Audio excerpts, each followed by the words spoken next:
under contract between partners, the firm is not dissolved by adjudication of partner as an insolvent. The estate of partners so adjudicated is not liable for any acts of the firm, and the firm is not liable for any acts of insolvent done after the date on which order of adjudication is made. यही बच्चों मैंने अभी थोड़ी देर पहले पढ़ा है. 1 जनवरी को जब डिक्लेयर हुआ कोई पार्टनर इंसॉल्वेंट, तो 1 जनवरी और उसके बाद फर्म के किसी भी एक्ट के लिए वो जिम्मेदार नहीं है, और उसके किसी भी एक्ट के लिए फर्म जिम्मेदार नहीं. बोला था कि नहीं बच्चों? हेलो हेलो, 1 जनवरी वाला डेट वाला क्लियर था एग्जाम्पल सबको? हाँ बच्चों, तो वही था आपका सेकंड पॉइंट. और क्या करते हैं बच्चों? एनालिसिस पढ़ते हैं, बहुत ही इजी है. इंसॉल्वेंट को बहुत ही इजी है. एनालिसिस पढ़ो, सेक्शन 34 का ऊपर जो पढ़ा है ना बच्चों, वापस आ रहा है, देखो रिवीजन. एनालिसिस वापस पढ़ो. When partner in a firm is adjudicated and insolvent, he ceases to be the partner on the date of order of adjudication, whether or not the firm is thereby dissolved. Same to same copy किया है. उसके बाद his estate, बच्चों underline the word या type करो word estate. his estate मतलब किसका estate? his मतलब किसका? रिमेनिंग पार्टनर्स का या इंसॉल्वेंट पार्टनर्स का? Very good. यस, यहाँ हिज स्टेट मतलब इंसॉल्वेंट पार्टनर की जो स्टेट है ना बच्चों, उसके नाम पे जो भी है एसेट प्रॉपर्टी, जो भी है, एक तो ज्यादा है नहीं लेकिन जो भी है, बरोबर है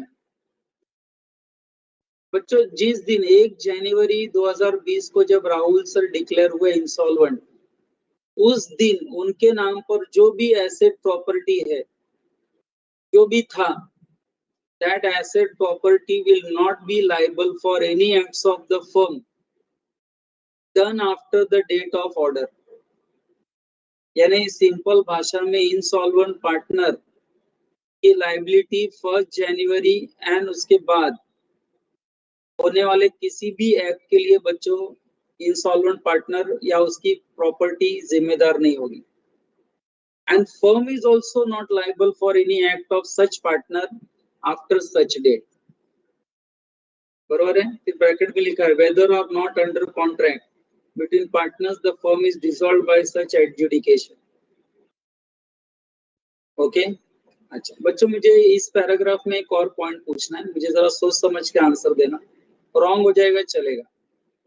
अगर बच्चों पार्टनरशिप फर्म फॉर्म करते समय, सुन रहे ना ठीक से, पार्टनरशिप फर्म फॉर्म करते समय अगर सभी पार्टनर्स ने आपस में कॉन्ट्रैक्ट किया होगा कि फ्यूचर में किसी भी पार्टनर अगर इंसॉल्वेंट होता है, फ्यूचर में किसी भी पार्टनर अगर इंसॉल्वेंट होता है तो हम अपनी फर्म डिसॉल्व कर देंगे, हम अपनी फर्म डिसॉल्व कर देंगे. ऐसा अगर पार्टनर्स ने कॉन्ट्रैक्ट किया था पहले ही, तो आप आंसर दो. अगर फ्यूचर में कोई पार्टनर इंसॉल्वेंट हो गया तो उस पार्टनर की इंसॉल्वेंसी विल रिजल्ट इनटू, उस पार्टनर की insolvency will result into, now it will result into, come on type, now it will result into dissolution of the firm. अभी समझ में आया बच्चों? Perfect point.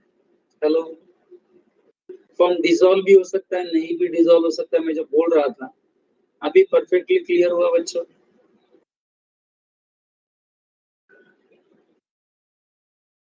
हरीश्वर, तो बच्चों एक चीज याद रखो, 1 जनवरी वाला डेट याद रखो.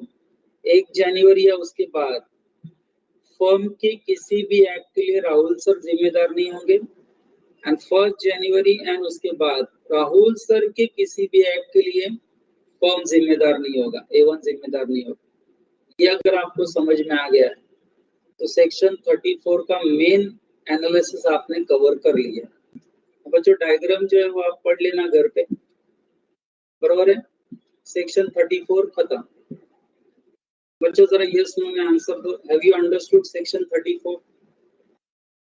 यस, और वर्ड्स में लिख लेंगे, आपके सामने आएगा तो। Are you sure?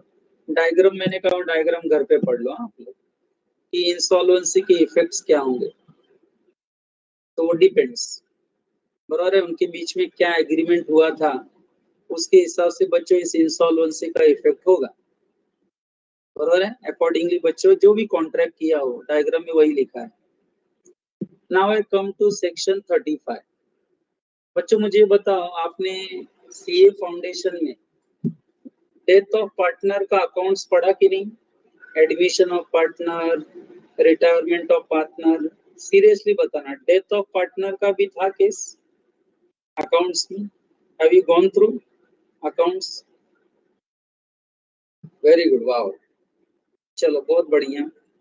बच्चों अगर आपको डेथ ऑफ पार्टनर अकाउंट्स में आता है तो मुझे सेक्शन 35 में नहीं भी पढ़ा हूं तो भी मुझे लगता है after reading I think you will understand.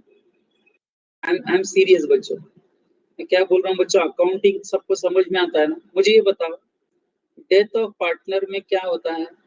जिस पार्टनर की डेथ हो जाती है बच्चों, उसका कैपिटल को आप बैलेंस शीट में कहाँ बताते हो? जो उसके घर वालों को देनी रहती है।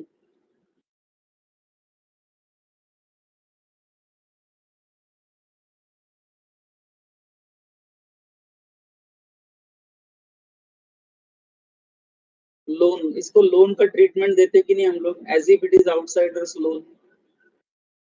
फिर ये लोन फर्म पे करता है या तो कोई पार्टनर टेक ओवर करता है कि नहीं, इसे रिस्पॉन्सिबिलिटी लेता है कि नहीं पे करने का?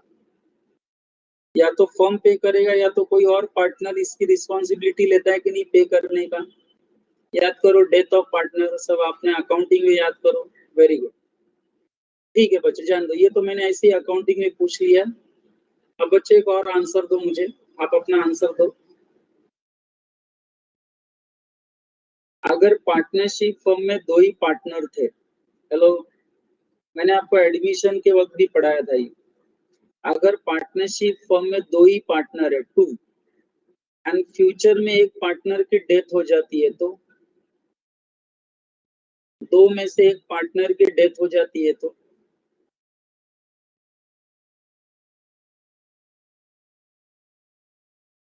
बच्चों पार्टनरशिप ऑटोमेटिकली गेट्स डिसॉल्व्ड ना?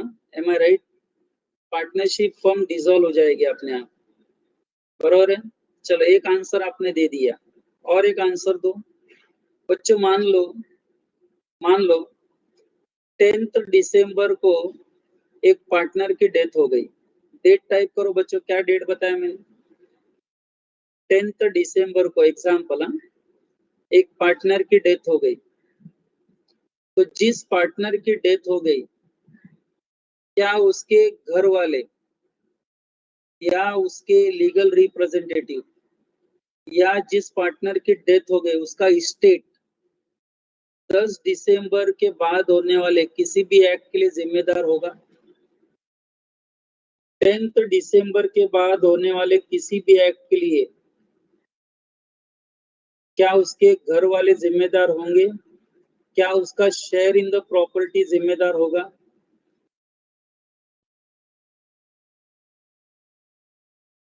नहीं ना? Very good.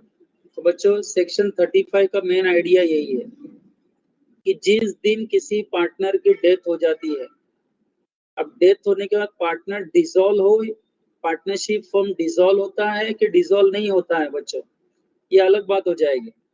लेकिन मेन लाइन सुनो, अगर किसी पार्टनर की डेथ हो जाती है तो डेथ के बाद, उसके डेथ के बाद उस पार्टनर की लीगल रिप्रेजेंटेटिव या उस पार्टनर का जो भी स्टेट प्रॉपर्टी है, that will not liable for any act of the firm done after his death. क्या word? done after his death। लेकिन मैं बीच में एक सवाल पूछूंगा, अगर आगे चल के कोई ऐसा केस निकला कोई ऐसा प्रॉब्लम निकला जिस वक्त डेथ, जिस पार्टनर की डेथ हुई थी वो भी उस वक्त पार्टनर था, तो कोई पुराना केस निकला एंड पुराने केस के लिए कुछ लाइबिलिटी पे ऑफ करने आ गई, तो क्या जिस पार्टनर की डेथ हुई है उसका स्टेट भी लायबल होगा? क्योंकि ये केस उस वक्त का था जब वो पार्टनर जिंदा था एंड वो पार्टनर था। Very good. आपका यस इतना कॉन्फिडेंटली बोलना बच्चों, ये बताता है कि आपको समझ में आ रहा है मेरा बड़बड़। Very good. तो बच्चों अभी मैं सेक्शन 35 रीड करता हूँ। बोलने को तो मैंने बहुत ज्यादा बोल दिया है यहाँ, वहां ज्यादा है नहीं देखो आपके नोट्स में, बट जो भी है बच्चों जरा ध्यान दो।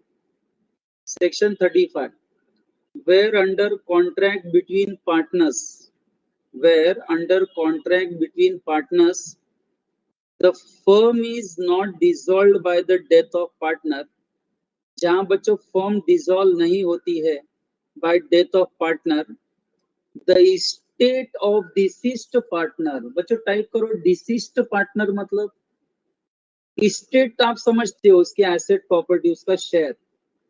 The state of deceased partner, who is deceased? Deceased मतलब कौन? बचे हुए पार्टनर कि मरा हुआ partner? Yes, the partner who died. Yes, the estate of deceased partner is not liable for any acts of the firm done after his death।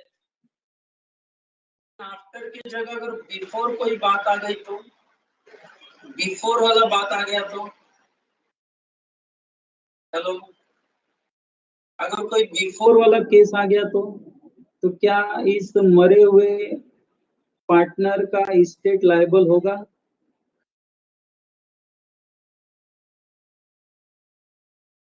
The answer is yes. Very good. तो बच्चों I hope you understood the word now. Right now section 35 क्या कहता है वो देखो। जिस दिन partner की डेथ हुई उस दिन के बाद मरे हुए पार्टनर का estate is not liable for any acts of the firm done after his death. फिर बच्चों नीचे एनालिसिस लिखा है, बच्चों उसमें भी हम जरा पढ़ लेते हैं क्या लिखा है देखो। ऑर्डिनरली, ऑर्डिनरली मतलब जनरली। बच्चों जनरली अगर मैं बात करूं, the effect of death of partner is the dissolution of partnership, is dissolution of partnership। बच्चों ऐसा जनरली ऑर्डिनरली ऐसा बोला जाता है कि जब भी किसी पार्टनर की डेथ होती है तो नॉर्मली पार्टनरशिप डिसॉल्व होने की स्थिति में आ जाता है, ऐसा उनको बोलना है जनरली। ऐसा हर बार होता है ऐसा नहीं है बच्चों, जनरल रूल है तो एक्सेप्शन भी होगा।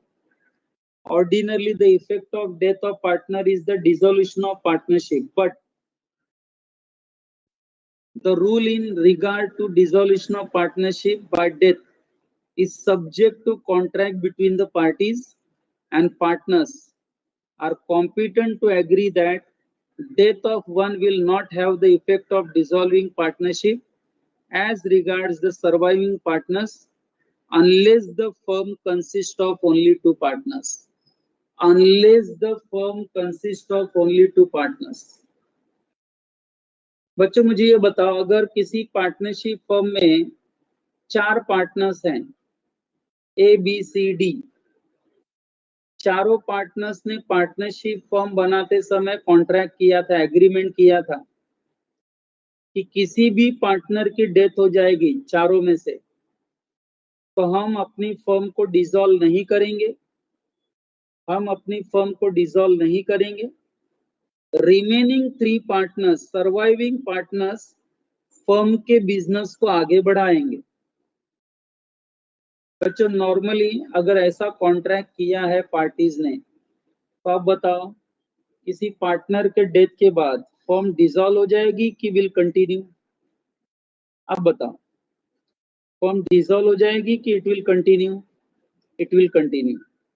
But if I say in place of 4 partners, but if I ask you in place of 4 partners, if there were only 2 partners and एक की डेथ हो गई तो in place of 4, if there are only 2 partners and one died, then of course बच्चों it will dissolve now, it will get automatically dissolved. वही उन्होंने लिखा है, unless the firm consists of only 2 partners. I hope अभी आपको पूरा analysis समझ में आ रहा है. लास्ट का लाइन देखो क्या लिखा है. बच्चों मुझे ये बताओ, जिस पार्टनर की डेथ हो जाती है, क्या उसके डेथ की पब्लिक नोटिस देनी कंपलसरी है? What do you think? This my question to you. किसी पार्टनर की डेथ हो जाती है तो क्या उसके डेथ की पब्लिक नोटिस देनी कंपलसरी है, अनलाइक रिटायरमेंट ऑफ पार्टनर?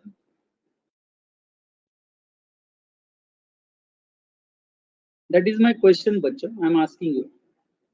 तो बच्चों answer is very clear, it is not necessary. ध्यान में रखो, ये जरूरी नहीं है कि आप पार्टनर के डेथ का पब्लिक नोटिस दो, कोई जरूरी नहीं.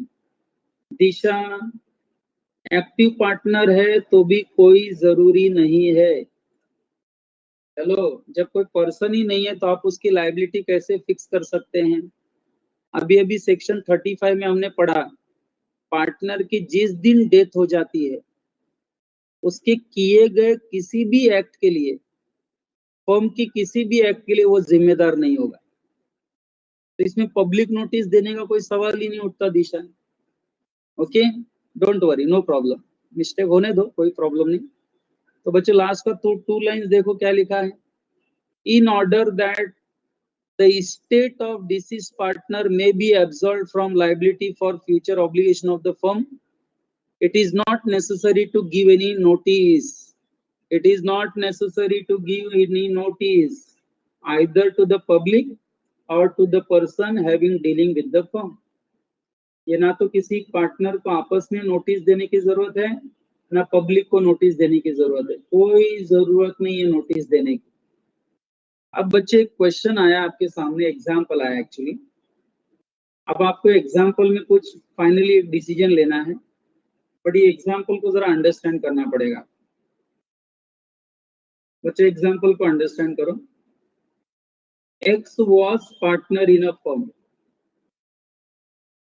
बच्चे एक्स वॉज मतलब अभी नहीं है, एग्जामिनेंट पार्टनर था. और बच्चे जब वो पार्टनर था, कौन? एक्स.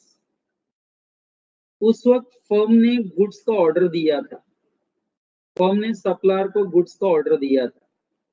जब एक्स पार्टनर था फर्म में, तब फर्म ने गुड्स का ऑर्डर दिया था. लेकिन बच्चों गुड्स की डिलीवरी जब की गई ना, वो कब की गई? आफ्टर एक्स के डेथ के बाद. चलो बच्चों टाइप करो. गुड्स का ऑर्डर एक्स के जिंदा रहते हुए किया गया था, लेकिन गुड्स की डिलीवरी कब की गई? सामने वाले सप्लायर ने गुड्स को डिलीवर कब किया? After the death of partner x. अब मुझे ये बताओ, मैं यही इतना ही बोलकर रुक जाता हूं. अब बताओ, पार्टनर एक्स की जो डेथ हुई, क्या उसका स्टेट, उसका जो स्टेट है, क्या इस लाइबिलिटी के लिए, सॉरी, इस पेमेंट के लिए लाइबल है? क्या एक्स का स्टेट इस सप्लायर के पेमेंट के लिए लाइबल है? The answer is no. क्यों बच्चों? क्योंकि लाइबिलिटी जो है उसके डेथ के बाद अकर हुई है. सिर्फ ऑर्डर देना लाइबिलिटी अराइज हो जाती है क्या? बच्चों गुड्स का ऑर्डर देना मतलब अपने ऊपर लाइबिलिटी आ जाती है क्या उस वक्त? हेलो, नहीं. गुड्स की लाइबिलिटी कब अराइज हुई? जब वो डिलीवर किए गए. तो बच्चों केस समझ में आया सबको? एक्स जब पार्टनर था फर्म में, तब फर्म ने गुड्स का ऑर्डर दिया, लेकिन गुड्स की डिलीवरी सप्लायर ने एक्स के डेथ के बाद की. तो मुझे ये बताओ, जब तक एक्स जिंदा थे, क्या ये लाइबिलिटी अराइज हुई थी? क्या लाइबिलिटी अराइज हुई थी? ये कम ऑन, क्या ये लाइबिलिटी अराइज हुई थी? क्या गुड्स का ऑर्डर देना मतलब लाइबिलिटी हो गई क्या? Answer is no. तो बच्चों लास्ट में लिखा भी देखो, in such case X estate would not be liable for the debt. बच्चों x का स्टेट इस पेमेंट के लिए लाइबल नहीं होगा. A creditor can have only personal decree against surviving partners. यहाँ पे सप्लायर केस करेगा पेमेंट के लिए only on surviving partners and not the partners state जो कि डेथ हो गया है. And decree against partnership asset in the hands of those partners. A suit for goods sold and delivered would not lie against the representatives of deceased partner. यहाँ तक कि x के family members को भी बच्चों लाइबल नहीं ठहरा जा सकता. सप्लायर क्रेडिटर इस पेमेंट के लिए एक्स के फैमिली मेंबर्स को भी लाइबल नहीं ठहरा सकता. This is because last line में मेन रीजन है. This is because there was no डेब्ट due in respect of goods in X lifetime. मुझे ये बताओ, एक्स जब तक जिंदा थे तब क्या ये डेब्ट था? क्या ये कर्ज था? तब जब एक्स जिंदा थे तब ये कर्ज था क्या? सप्लायर का ये कर्ज था, डेब्ट था? The answer is no. ये कर्ज कब अराइज पढ़ाई के हुआ? लिए मेहनत तो सब करते हैं, लेकिन स्मार्ट स्टडी कौन करता है? प्री एग्जाम ऐप के साथ बनाइए अपनी तैयारी super smart. Pre exam app देता है वाइड रेंज के एग्जाम्स की तैयारी, जैसे JEE, NEET, CAT, CA foundation, CS CSEET, banking, railway, SSC, MBA entrance, SYJC, com, TYB com और भी बहुत कुछ.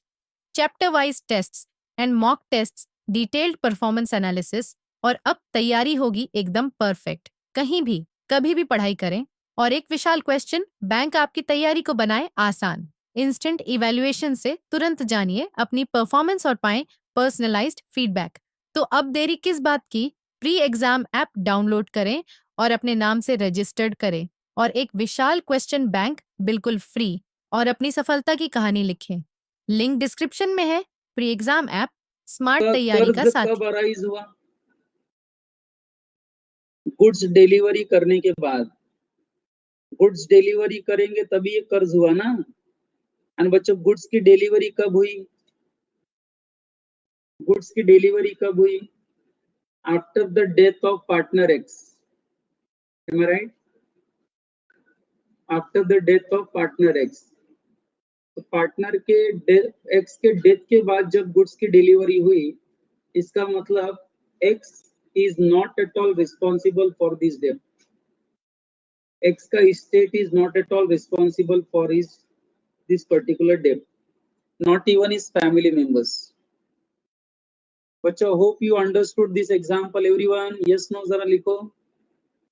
आपको कॉन्सेप्ट समझ में आया बच्चों एग्जांपल का? उनको क्या बताना था? Are you sure? बच्चों, सिर्फ यस बोलने के लिए यस मत लिखो. चलो अभी बच्चों सेक्शन 36. बच्चों, rights of outgoing partner to carry on competing business. बच्चों टाइप करो आउटगोइंग पार्टनर मतलब यहाँ कौन? When I use the word rights of outgoing partner, यानी मैं एक्चुअली किसकी बात कर रहा हूँ? डेथ वाले पार्टनर की कि रिटायरमेंट केस वाला? रिटायरिंग पार्टनर की. बच्चों मुझे ये बताओ, चलो मैं मेरा ही एग्जांपल लेता हूँ. बच्चों अगर मैं A1 से रिटायर हो जाऊं, मैं अगर A1 कंपनी से रिटायर, A1 फर्म से रिटायर हो जाऊं एंड रिटायर होने के बाद क्या मैं खुद अपना पर्सनल क्लासेस का बिजनेस शुरू कर सकता हूं जो A1 के साथ कंपटीशन में है? जो A1 का बिजनेस है वैसे ही क्या मैं खुद भी बिजनेस शुरू कर सकता हूं आफ्टर माय रिटायरमेंट? क्या मुझे वो राइट्स है?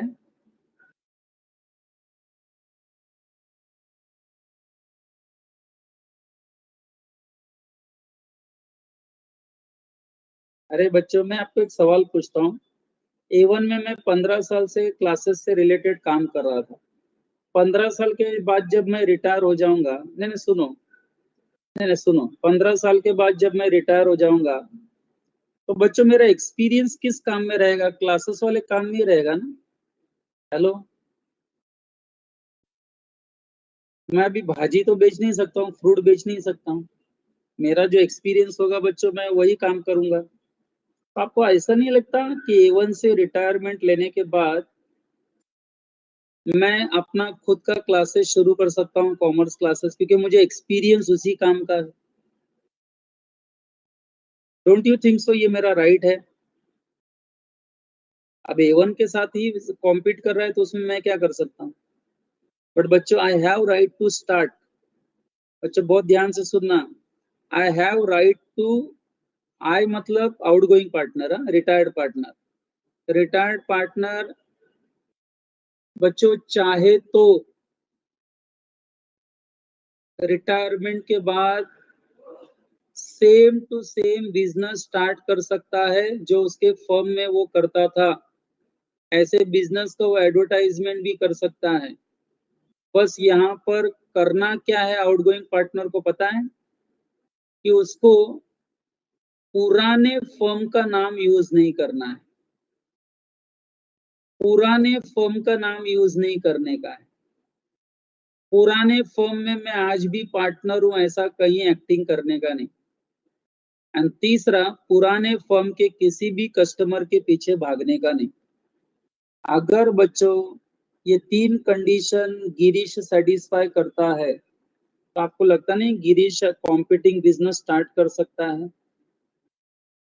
हेलो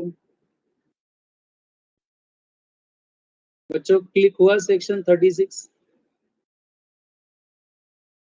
मान लो बच्चों गिरीश A1 से रिटायर हो गया एंड गिरीश बोलता है अभी मैं भी क्लासेस शुरू करूंगा। तो बच्चों गिरीश क्लासेस स्टार्ट कर सकता है नया, ध्यान दो। उसका एडवर्टाइजमेंट भी कर सकता है। सिर्फ गिरीश को क्या करना पड़ेगा, चलो बोलो। गिरीश को 3 बातों का ध्यान देना पड़ेगा।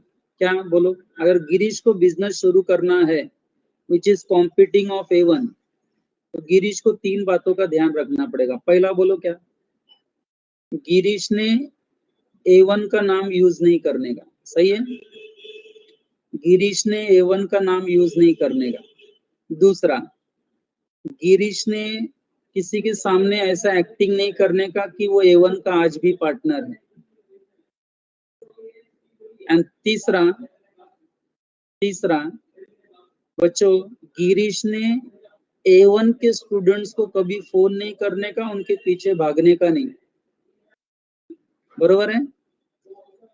अगर गिरीश ये तीनों कंडीशन सेटिस्फाई कर रहा है तो आप बताओ, चलो आंसर दो। क्या गिरीश रिटायरमेंट के बाद बिजनेस शुरू कर सकता है which is of same nature like A1 with different name, different customers? Don't you think so now? Yes, अभी यस आंसर आ रहा है। देखो अभी अच्छा लग रहा है। तो बच्चों सेक्शन 36 में वही लिखा है। लेकिन बच्चों मेरा एक बीच में एक और सवाल, आप आंसर देना।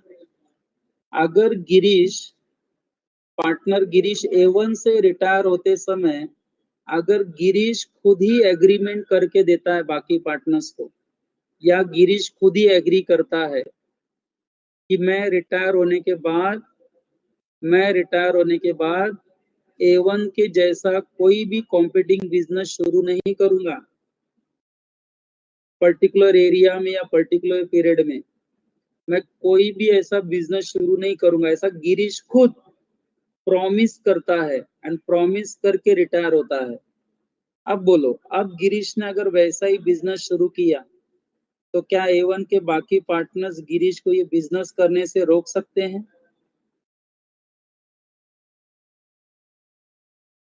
क्या रोक सकते हैं? तो बच्चों अगर बाकी पार्टनर्स ने रोका तो आपको लगता नहीं ये रिस्ट्रेंट ऑफ ट्रेड हो जाएगा, agreement in restraint of trade हो जाएगा? It is agreement in restraint of trade हो जाएगा। लेकिन ये agreement in restraint of trade valid होगा कि वॉइड? वैलिड होगा कि वॉइड होगा? बच्चों वैलिड होगा, क्योंकि गिरीश रिटायर होते समय खुद ही वो बाकी पार्टनर्स को प्रॉमिस करता है, इसलिए गिरीश का ये पुटअप किया गया रेस्ट्रिक्शन उसी के ऊपर लागू हो जाएगा। बच्चों मैंने सेक्शन 36 पूरा पढ़ा दिया। अब मैं जस्ट रीड करता हूँ बच्चों, and I think you will get the language. बरोबर है? तो बच्चों क्या लिखा है जरा देखो, an outgoing partner may carry on business competing with the, clear cut लिखा है देखो, may carry on business competing with that of firm, and he may advertise such business but subject to contract to the contrary, he may not, outgoing partner जो business शुरू कर रहा है उसको क्या नहीं करना है, he may not use the firm name, b represent himself as carrying on business of the firm, c solicit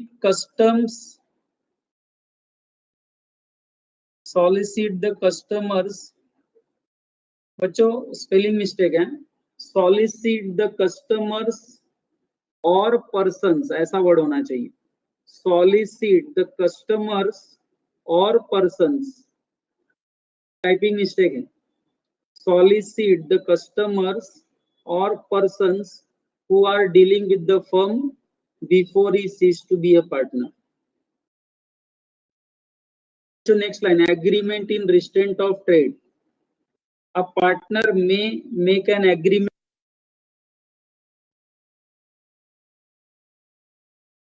okay बच्चों देखो सेक्शन 36 वापस पढ़ रहा हूँ. Although this provision has imposed some restrictions on an outgoing partner, बात सही है बच्चों, थोड़े बहुत आउटगोइंग पार्टनर के ऊपर रेस्ट्रिक्शंस तो डालेंगे ही. It effectively permits him to carry on business competing with that of firm. लेकिन कहीं ना कहीं बच्चों परमिशन तो है कि वो फर्म से ही रिलेटेड बिजनेस डाल सकता है. However the partner may agree with his partners that on ceasing to be so, he will not carry on business similar to that of the firm within specified period or within specified local limits. Such an agreement will not be in restraint of trade if the restraint is reasonable. A similar rule applies to such an agreement of sale of the firm's goodwill. बच्चों आपको मैंने firms के goodwill के case में भी पढ़ाया था, if you can recall it. कौन बच्चों, कौन किसके ऊपर रिस्ट्रेंट डालता है सेल ऑफ फर्म्स गुडविल में, कौन किसके ऊपर रिस्ट्रेंट डालता है? जब भी सेल ऑफ गुडविल होता है तो कौन सी पार्टी किस पार्टी पर रिस्ट्रेंट डालता है, एंड ये रिस्ट्रेंट वैलिड होता है. याद करो मैंने इंडियन कॉन्ट्रैक्ट में पढ़ाया था, बायर सेलर पर बच्चों रिस्ट्रेंट डाल सकता है कि नहीं, एंड इसका ये रिस्ट्रेंट डालना बच्चों वैलिड है कि वॉइड, याद करो, वैलिड ना. नेक्स्ट बच्चों भी नेक्स्ट हेडिंग देखो क्या लिखा है, सेक्शन 37 पर आता हूं मैं. Rights of outgoing partner in certain cases to share subsequent profit. बच्चों सब्सीक्वेंट प्रॉफिट मतलब रिटायरमेंट के बाद. बच्चों मान लो फाइनेंशियल ईयर कब स्टार्ट होता है, चलो एक एग्जांपल देता हूं, चलो आपका अकाउंट्स फाइनेंशियल ईयर कब स्टार्ट होता है, 1 अप्रैल, एंड कब एंड होता है, 31 मार्च. सही है बच्चों, अकाउंट फाइनेंशियल ईयर बोल रहा हूँ, बहुत लोग अकाउंटिंग ईयर फाइनेंशियल ईयर लेते हैं. हेलो हेलो,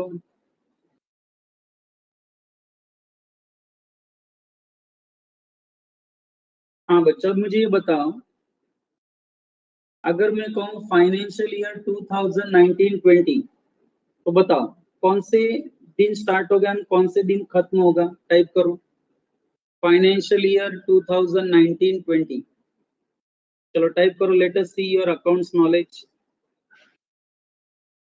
सेक्शन 37 पढ़ाने के लिए बच्चों ये जरूरी है, सेक्शन 37 को पढ़ाने के लिए बहुत जरूरी है.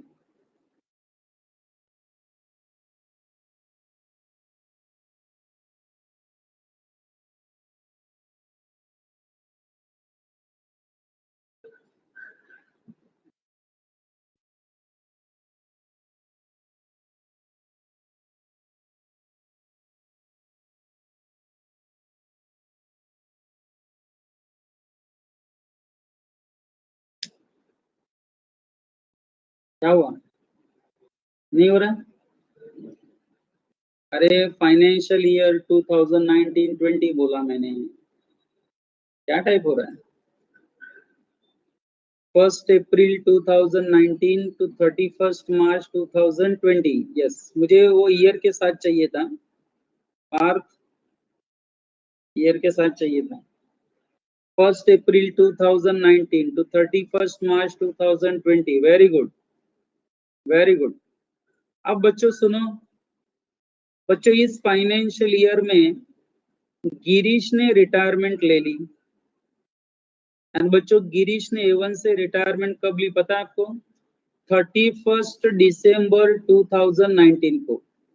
जरा टाइप करो डेट, गिरीश ने कौन से डेट में रिटायरमेंट ली इस फाइनेंशियल ईयर में? 31 दिसंबर 2019। तो बच्चों मुझे ये बताओ, अगर गिरीश ने रिटायरमेंट 31 दिसंबर को ली, तो आपको लगता नहीं A1 के बाकी पार्टनर्स ने गिरीश का हिसाब किताब करके 31 दिसंबर को उसका पैसा दे देना चाहिए? हेलो, 31 दिसंबर को हिसाब किताब करके उसका पैसा देकर मैटर खत्म कर देना चाहिए कि नहीं? लेकिन बाकी पार्टनर्स ने क्या कहा? हमारा अकाउंटिंग पीरियड कब खत्म होता है? लेकिन बाकी पार्टनर्स ने क्या कहा? हमारा अकाउंटिंग पीरियड कब खत्म होगा? 3 महीने बाद, यानी कौन से डेट को? 31 मार्च। तो गिरीश तुमको कितना महीना रुकना है? 3 महीना और रुको, फिर मैं आपका हिसाब करते हैं। तो बच्चों गिरीश क्या बोलता है कि मैं 3 महीना रुकूंगा, 3 महीने के लिए मेरा कैपिटल तुम यूज करोगे, है कि नहीं? हेलो, 3 महीना तुम मेरा फ्री में कैपिटल यूज करोगे। तो गिरीश यहाँ क्या डिमांड कर सकता है, कोई बताएगा? 3 महीने के लिए गिरीश क्या बोलेगा कि जो 3 महीना आप मुझे रुकने के लिए बोल रहे हो, उस 3 महीने में किए गए प्रॉफिट का, नहीं सुनो सुनो सुनो सुनो, उस 3 महीने में किए गए प्रॉफिट में या तो मुझे शेयर दो, या तो 3 महीने का मुझे इंटरेस्ट दो। दोनों नहीं, दोनों में से कोई एक। चलो गिरीश को क्या राइट मिलेगा, यहाँ पर क्या डिमांड करने को मिलेगा? या तो 3 महीने का मुझे प्रॉफिट में शेयर दो, या अगर प्रॉफिट में शेयर नहीं देते हो तो 3 महीना आप जो मुझे कैपिटल यूज करेंगे उसका इंटरेस्ट दो। दोनों में से कोई एक। अब बोलो, समझ में आया बच्चों? एंड अगर इंटरेस्ट लेता है तो कितने मंथ्स का इंटरेस्ट लेगा गिरीश? उसके कैपिटल को कितना महीना यूज किया जा रहा है? क्या रेट ऑफ इंटरेस्ट से अपने अकाउंट्स में पड़ा है? क्या रेट ऑफ इंटरेस्ट से गिरीश को इंटरेस्ट मिलेगा? रेट ऑफ इंटरेस्ट क्या होगा बाय डिफॉल्ट? गिरीश को 3 महीने का जो इंटरेस्ट मिलेगा, क्या रेट से मिलेगा? 6% per annum. Very good, 6% per annum. या तो प्रॉफिट में हिस्सा दो, या तो इंटरेस्ट दो, दोनों में से कुछ एक। बच्चों अगर आपको ये सही में समझा है मेरा बड़बड़, तो आपको सेक्शन 37 में आराम से रीड करता हूँ। बच्चों जरा सुन लो एक बार। Right of outgoing partner in certain cases to share subsequent profit. But what is subsequent profit? उसके रिटायरमेंट के बाद जो प्रॉफिट होगा वो सब्सिक्वेंट प्रॉफिट। मतलब उसके रिटायरमेंट के बाद जो प्रॉफिट होने वाला है उसमें क्या उसका राइट्स है? तो बच्चों पढ़ते हैं। According to section 37। बच्चा आवाज आ रही है सबको? Hello, okay. Where any member of the firm, बच्चों देखो sentence, where any member of the firm has died और otherwise ceases to be a partner, मतलब रिटायर्ड। फर्म का कोई मेंबर या तो मर गया है या तो रिटायर हो गया है, यानी बच्चों दोनों केस में ये चलेगा। Where any member of the firm has died or otherwise cease to be a partner, and the surviving or continuing partners carry on the business of the firm with the property of the firm without any final settlement of accounts, as between them and outgoing partner or his estate. Then in absence of contract to the contrary, the outgoing partner or his estate is entitled at the option of himself or his representative to share profits made since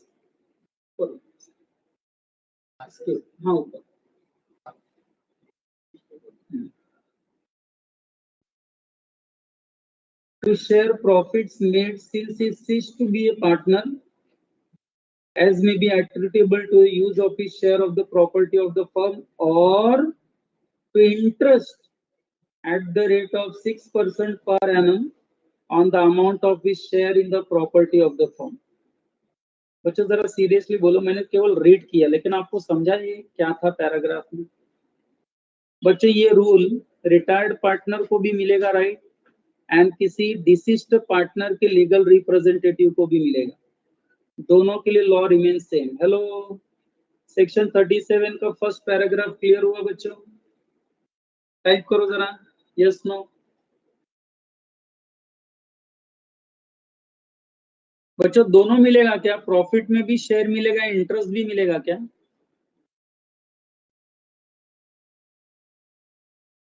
दोनों मिलेगा क्या? नहीं, या तो तुम profits ले लो 3 महीने का, या तो 3 महीने का कैपिटल पर इंटरेस्ट ले लो। जब तक बुक्स फाइनल अकाउंट सेटल नहीं हो जाते तब तक बच्चों रिटायरिंग पार्टनर या जिस पार्टनर की डेथ हो गई उसके लीगल रिप्रेजेंटेटिव, उनको या तो share in the net profit मिलेगा, प्रॉफिट में शेयर मिलेगा, या तो उनके बैलेंस पर उनको इंटरेस्ट मिलेगा, दोनों में से कोई एक। सेक्शन 37 को कंप्लीट करने के लिए बच्चों एक और पैराग्राफ है, बरोबर है? क्या लिखा है देखो, provided that where contract between partner is an option given to surviving or continuing partners to purchase the interest of deceased or outgoing partner, and that option is duly exercised. Okay, बच्चों मैं समझ गया क्या है ये। बच्चों ये मैं क्या करता हूँ, अभी तो टाइम हो रहा है ब्रेक का, लेकिन मैं जाते थे पूछ लेता हूँ सेकंड पैराग्राफ। बच्चों कभी सुना है आपने retirement of partner and death of partner में, जरा सोच समझ के बोलना, सॉल्व करते समय कोई ऐसा क्वेश्चन सॉल्व किया है क्या जहां पे रिटायरिंग पार्टनर का जो भी ड्यूज है, रिटायरिंग पार्टनर को जो भी देने को निकलता है पैसा, वो फर्म न देकर कोई पार्टनर रिस्पॉन्सिबिलिटी ले लेता है देने का? हेलो, मैं अकाउंट्स की बात कर रहा हूँ बच्चों, पढ़ा है कि नहीं, पढ़ा है कि नहीं? सीरियसली बोलना, कोई मना नहीं कर सकता है। बच्चों जो भी पार्टनर का डेथ हो गया उसके घर वालों को जो पैसा देना है वो फर्म ने देना चाहिए, रिटायरिंग पार्टनर का जो भी हिसाब है वो फर्म को देना चाहिए, लेकिन कभी कभी फर्म उसे न देकर कोई सर्वाइविंग पार्टनर उसमें का फर्म का ही कोई पार्टनर रिस्पॉन्सिबिलिटी लेता है कि एक्स का पैसा मैं दे दूंगा, एक्स के घर वालों को पैसा मैं दे दूंगा, मेरी रिस्पॉन्सिबिलिटी है।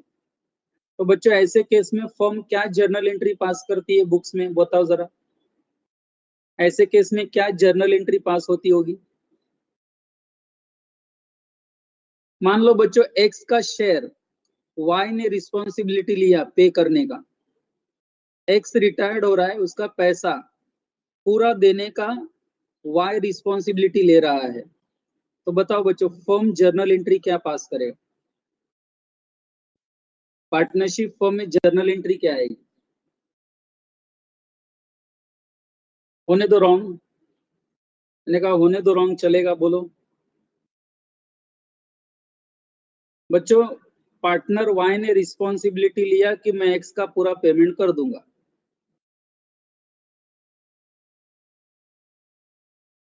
देवांशु ने आंसर लिख दिया है।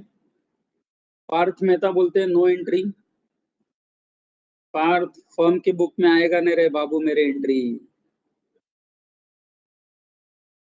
अरे आएगा रे बाबा।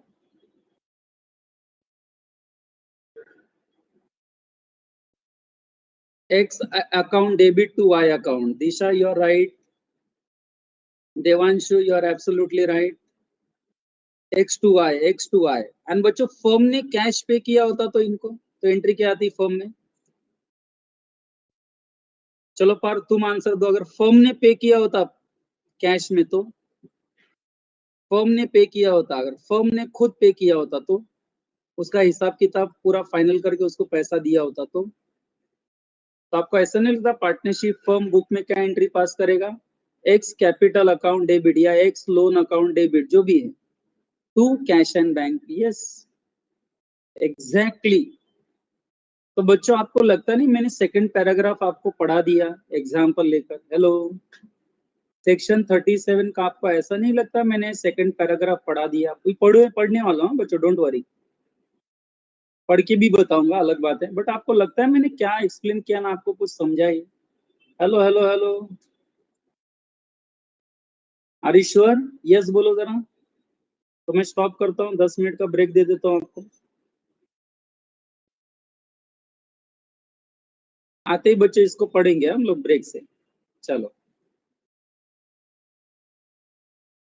ओके बच्चों, 4:30 को नेक्स्ट लेक्चर है मेरा, तो 4:25 को सब लोग ज्वाइन हो जाओ, 4:25, 27